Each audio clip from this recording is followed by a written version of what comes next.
Hello everyone, আসসালামু আলাইকুম। আপনারা সবাই কেমন আছেন? আশা করি ভালো আছেন আল্লাহর রহমতে। আমরাও ভালো আছি। প্রচণ্ড ঠান্ডা আজ 3 দিন যাবৎ। আজ শুক্রবার, সবাইকে জানাই পবিত্র জুম্মা মুবারক। আজ 3 দিন ধরে আমরা কোনো রোদ দেখতেছি না, এত পরিমাণ ঠান্ডা। এই যে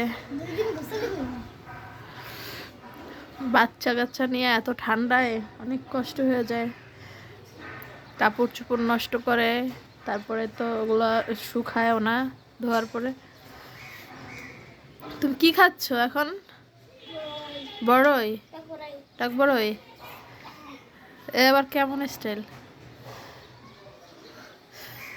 তোর বাবা আজকে বাসায় নাই, তাদের একটা স্কুলে অনুষ্ঠান আছে, পুনর্মিলনী।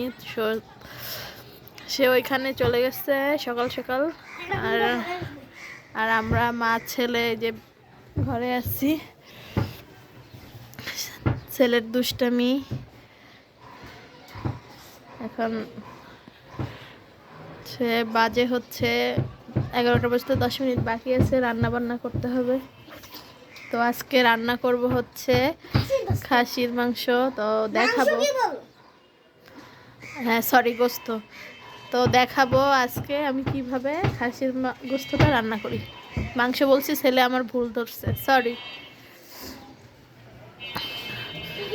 মানুষের ব্যবসা করতেও কত কষ্ট হচ্ছে, যে যেমন তরকারি টরকারি ওনারা বিক্রি করে, ওনাদেরও কত কষ্ট। আমরা তো তাও ঘরে আছি। কি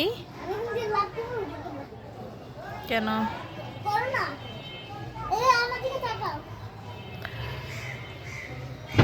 তুমি তো ব্যথা পাবা। হ্যাঁ, তুমি তো ব্যথা পাবা। আচ্ছা, দেখা হবে রান্না বান্নার সময়। তো আমি সব কিছু যাই রেডি করি, রেডি করে ফোনটাও চার্জ দিতে হবে। ফোনে চার্জ নাই, এই জন্য মানে কেমন জানি ইয়ে করতেছে। হ্যাঁ, ফোনটা চার্জ দেই। এই যে চলে আসলাম রান্নাঘরে, রান্না বসাবো। তো এইখানে হচ্ছে খাসির গোস্ত কেটে ধুয়ে নিয়েছি। এখানে 1 কেজি পরিমাণ খাসির গোস্ত আছে। তো এটাকে এখন আমি ম্যারিনেট করে রাখবো। এখানে দিব হচ্ছে যে টক দই দিয়ে দিব, আর একে একে সব মশলাগুলো দিব, দিয়ে ভালো করে ম্যারিনেট করব। যত বেশি ম্যারিনেট হবে তত বেশি মজা হবে গোস্তটা খেতে। তো এখন আমি একে একে সব মশলাগুলো দিয়ে দিই। এই যে আমি এখানে একে একে মশলা দিয়ে দিয়েছি, আর বাকিটা দিব রান্না বসানোর সময়। এখানে টক দই, লবণ, হলুদের গুঁড়া, মরিচের গুঁড়া, ধনিয়া গুঁড়া, এগুলা দিয়ে এখন ম্যারিনেট করব। করে 20 মিনিট রেখে তারপর রান্না বসাবো। তো দেখতে থাকুন আমি কিভাবে আজকে মাংসটা রান্না করি। আদা বাটা, রসুন বাটাটাও দিয়ে দিয়েছি, এখন ভালো করে মেখে নিব।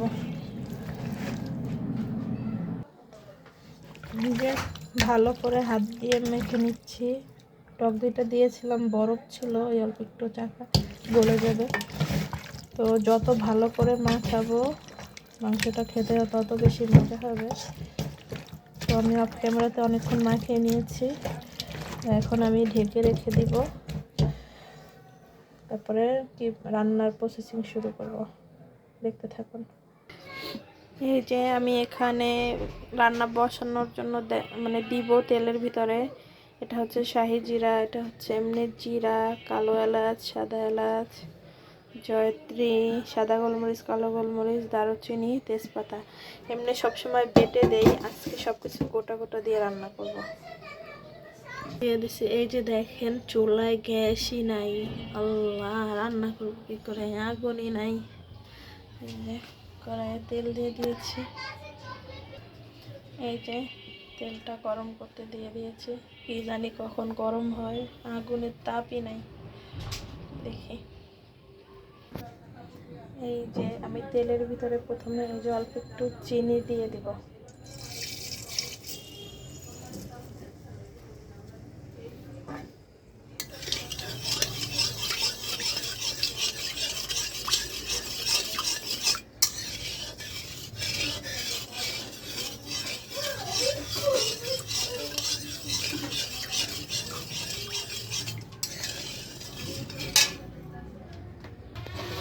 এই যে এখানে আমি এখন এই মশলাগুলো দিয়ে দিব।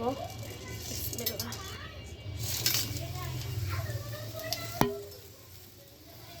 ভালো করে ভেজে নিব, তারপর পেঁয়াজ কুচি দিয়ে দেব।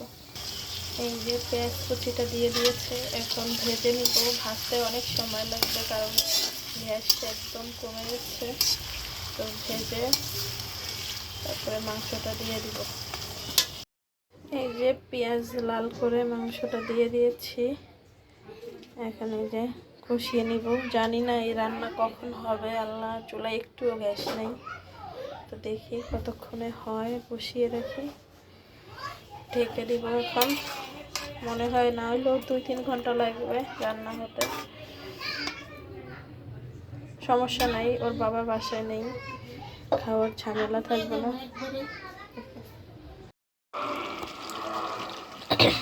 এই যে দেখেন 1.5-2 ঘন্টা জাল দেওয়ার পরে চুলা অল্প আগুন, এখন একটু কষানো হয়েছে।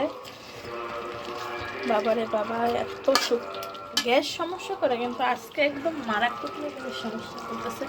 এখন আস্তে আস্তে একটু একটু বাড়তেছে গ্যাস। তো এখন আমি মাংসের ভিতরে আলু দিয়ে দিব। মাংসটা অনেকটা সিদ্ধ হয়ে গেছে, কারণ আস্তে আগুন জ্বলছে তো টিপ টিপ করে, কিন্তু মাংসটা ইয়ে হয়ে গেছে, সিদ্ধ হয়ে গেছে। আলুটা দিয়ে কষিয়ে ঝোলের পানি দিয়ে দিব। আলুটা দিয়ে দিয়েছি। এখন 5 মিনিটের মতন কষিয়ে তারপরে গরম পানি করা আছে ওটা দিয়ে দিব, না হলে গরম পানি না দিলে আজকে রান্নার অবস্থা খারাপ। দেখি কত দূর হয় আর কখন শেষ করতে পারি। এখন হচ্ছে বাজে 1:18। শুধু একটা টেনশন নাই যে ওর বাবা বাসায় নেই, এই জন্য নিরিবিলি রান্না করলেও সমস্যা হচ্ছে না। আর সে বাসায় থাকলে তো টাইম মতন খাবার দেওয়ার একটা বিষয় থাকেই। তো এই যে দেখেন এখন গ্যাস বাড়তেছে, এত হয়ে যাবে, আরও বেড়ে যাবে, তো রান্নাও হয়ে যাবে তাতে। এই যে রান্না প্রায় শেষ পর্যায়ে। বাবা, রান্না করলাম না যেন যুদ্ধ করলাম।